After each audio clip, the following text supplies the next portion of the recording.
केरल विधानसभा चुनाव में इस बार कांग्रेस की रणनीति सिर्फ सत्ता हासिल करने तक सीमित नहीं दिख रही, बल्कि एक बड़े सामाजिक और राजनीतिक संदेश को गढ़ने की कोशिश भी नजर आ रही है।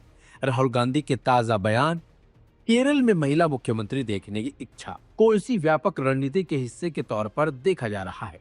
कांग्रेस समझती है कि केरल जैसे राज्य में जहां महिला वोटरों की संख्या पुरुषों से कहीं ज्यादा है, वहां महिला को केंद्र में रखकर चुनावी नैरेटिव तैयार करना निर्णायक साबित हो सकता है। और यही वजह है कि पार्टी ने अपनी गारंटी योजनाओं में भी महिलाओं पर खास फोकस किया है। सरकारी बसों में मुफ्त यात्रा और कॉलेज जाने वाली लड़कियों को हर महीने आर्थिक सहायता देने जैसे वादे उसी दिशा में कदम है। पुत्तुपल्ली की रैली में राहुल गांधी का साइकिल चलाते हुए पहुंचना और आम लोगों के बीच सहज तरीके से जुड़ना भी इस रणनीति का हिस्सा माना जा रहा है। जिस तरह से राहुल गांधी केरल की सड़कों पर साइकिल चलाकर लोगों के बीच जा रहे हैं और उनसे मिल रहे हैं, लोगों को ये भी आकर्षित कर रहा है।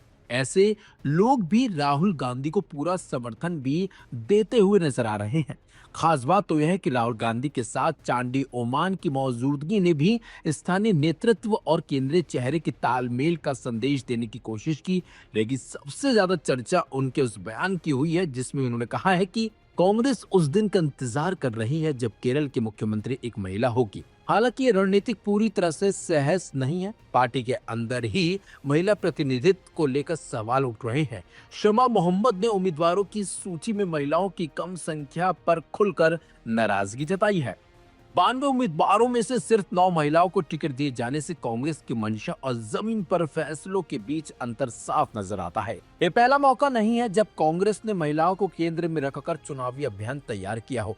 2022 के उत्तर प्रदेश विधानसभा चुनाव में प्रियंका गांधी वाड्रा के नेतृत्व में लड़की हूँ लड़ सकती हूँ अभियान चलाया गया था। उस समय बड़ी संख्या में महिलाओं को टिकट दिए गए थे, लेकिन चुनावी नतीजे पार्टी के पक्ष में नहीं आए। इसके बाद इस तरह की आक्रामक महिला केंद्रित रणनीति कुछ समय के लिए धीमी पड़ गई। अब केरल में राहुल गांधी उसी थीम को नए तरीके से पेश करते दिखाई दे रहे हैं। भावनात्मक अपील, सामाजिक सम्मान और राजनीतिक प्रतिनिधित्व को जोड़ते हुए उन्होंने हाल ही में एक नर्स के उदाहरण से केरल की महिलाओं के योगदान को सराहा था और अब उसी भावना को राजनीतिक संदेश में तब्दील किया जा रहा है।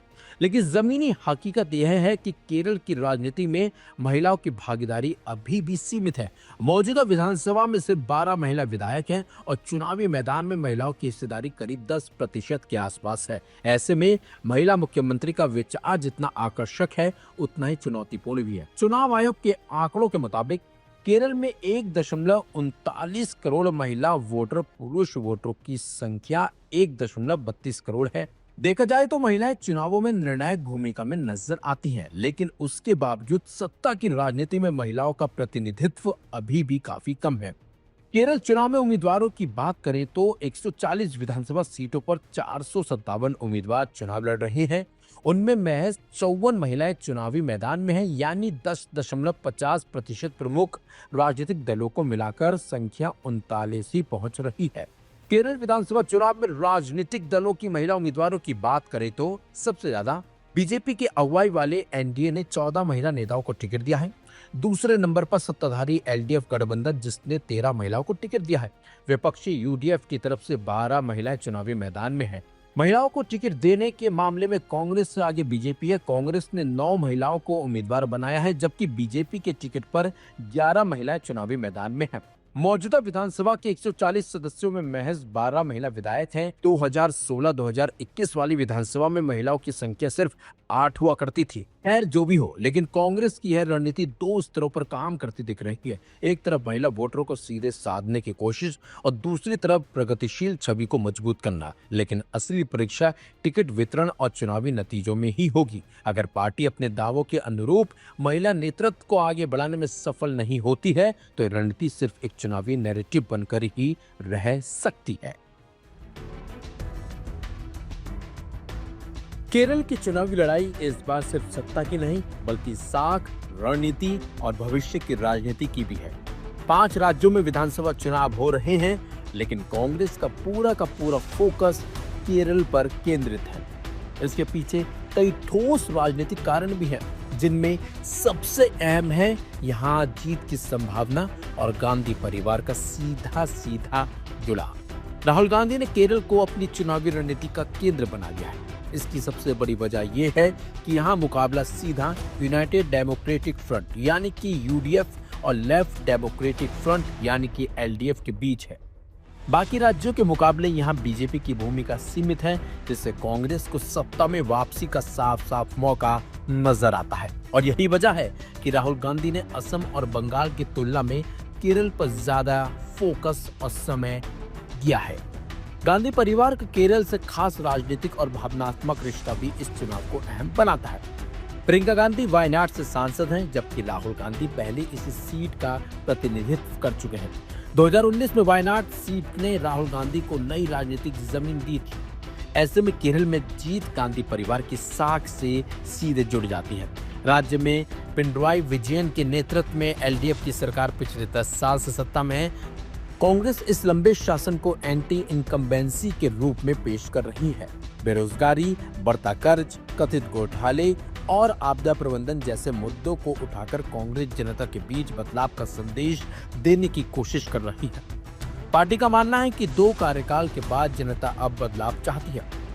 इसके अलावा ये चुनाव कांग्रेस के संगठनात्मक भविष्य के लिए भी बेहद महत्वपूर्ण है। ऐसे में अगर पार्टी लगातार तीसरी बार केरल में हारती है तो उसका संगठन कमजोर पड़ सकता है और कार्यकर्ताओं का मनोबल गिर सकता है।